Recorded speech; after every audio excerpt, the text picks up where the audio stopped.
সুপ্রিয় দর্শক আসসালামু আলাইকুম। দেশ ও প্রবাসে যে যেখানে আছেন আপনাদের প্রত্যেককেই শুভেচ্ছা জানাচ্ছে। আজকে নতুন একটু প্রতিবেদন দেখতেই পাচ্ছেন, আমার সামনে একটি আপু আসছে। আসলে আপুর জীবনে কি হয়েছে, কেন প্রতিবেদনে আসছে, চলুন কথা বলে জানার চেষ্টা করি। আপু আসসালামু আলাইকুম। ওয়ালাইকুম আসসালাম। আপু আপনার নাম কি? আমার নাম সুমি। সুমি আপু, কেমন আছেন আপনি? এই তো আল্লাহ রাখছে ভালো। ভালো আছেন। আপনার বাড়ি কোথায়? আমার বাড়ি রাজশাহী। রাজশাহী। পরিবারে কে কে আছে? পরিবারে আছে মা আর আমার বাচ্চা। মা আর বাচ্চা আছে। স্বামী কি হয়েছে? স্বামী ডিভোর্স দিয়ে দিয়েছে। আরে কতদিন সংসার করছিলেন? এই 3-4 বছরের মতো। বিয়েটা কি প্রেম করে করছিলেন না নিজের পারিবারিকভাবে হয়েছিল? পারিবারিকভাবে বিয়েটা হয়েছিল, হওয়ার পরে নেশাপানি করতো, অত্যাচার করতো, মারধর করতো। পরে স্বামীকে কি ভালোবাসতেন না, সেবা যত্ন করতেন না, যে স্বামী নেশাগ্রস্ত হয়ে গেল? সবই করছি, তারপরেও মন পাই নাই। তারপরে লাস্টে ডিভোর্স হয়ে গেছে। কেমন লাগে এই জীবনটা এখন? এখন জীবনটা অনেক কষ্টের। তা কি চিন্তা বা কি আশা করে আসছেন প্রতিবেদনে? আশা করি প্রতিবেদনে যে একটু ভালো একটা মনের মানুষ পাইলে আমি বিয়ে করব, আমার বাচ্চাটাকে তার দ্বারা যেন মানুষ করতে পারি, সে যেন আমার পাশে থাকে। বাচ্চাটা ছেলে না মেয়ে? মেয়ে। কয় বছর বয়স? 5 বছর। 5 বছর। ধরেন অনেক পুরুষ আছে তারও বাচ্চা কাচ্চা থাকে 2-3টা, সেরকম পুরুষকেও তো এখন বিয়ে করবেন নাকি?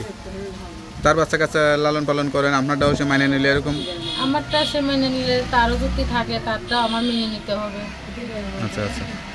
তো বিয়ের পরে, বিয়ের স্বামী হারা মানে স্বামীর সঙ্গে সংসার ভাঙার পরে কি কেউ আসে নাই বিয়ে শাদী করার জন্য বা এরকম? না, এরকম পরিস্থিতি এখন হয় নাই। একটা মানুষের সাথে রিলেশন ছিল, সে আমার সাথে প্রতারণা করছে, তারপর থেকে আর রিলেশন করি নাই। আমি অনেক দিন পর আবার এই যে বাধ্য হয়ে প্রতিবেদনের সামনে আসছি একটু হেল্প সহযোগিতার জন্য।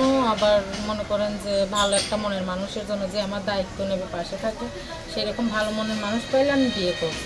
সবচেয়ে এখন বড় হেল্প তো আপনার জন্য একটা জীবন সঙ্গী। কেউ যদি জীবন সঙ্গী করে নেয় তাহলে তো আর কোনো কিছু। হ্যাঁ, দুঃখ কষ্ট বুঝতে পারে, আমি তার পাশে থেকে, তার আশা অপেক্ষা থেকে তাকে বিয়ে করব। লেখাপড়া করছিলেন? লেখাপড়া করছিলাম 4-5 পর্যন্ত। বেশি করতে পারেন না, জানেন? করতে পারি নাই, বাবা মারা গেছে ছোটকালে। আর মনে করেন যে বাবা মারা যাওয়ার পর থেকে লেখাপড়া হয়নি। তাজ প্রতিবেদনে আসছেন, অনেকে হয়তো যোগাযোগ করতে চাইবে বা সরাসরি আসতে চাবে, তা নাম্বারটা তো দেওয়া যাবে? হ্যাঁ, নাম্বার দিতে পারবো। নাম্বারটা মুখস্থ আছে? নাম্বারটা মুখস্থ নাই। তো নাম্বারটা আমার কাছে দেন, আমি দেখে বলে দিই। হ্যালো ভিউয়ার, শুনতে পারলেন এক অসহায় স্বামীহারা আপুর জীবনের গল্প। সত্যিকারের অসহায়। কেউ খারাপ উদ্দেশ্যে যোগাযোগ না করে সত্যিকার মন থেকে যদি জীবনসঙ্গী করতে চান বা বিয়ে শাদী করতে চান, অবশ্যই তাড়াতাড়ি এই নাম্বারে যোগাযোগ করবেন। আপুর নাম্বারটি হচ্ছে 01863460995। নাম্বারটা খোলা থাকে তো? হ্যাঁ, নাম্বারটা খোলা। যাক, নাম্বারটা খোলা রাখবেন।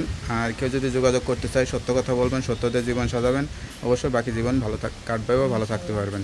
তো ভালো থাকেন, দোয়া করি। আসসালামু আলাইকুম। ওয়ালাইকুম আসসালাম।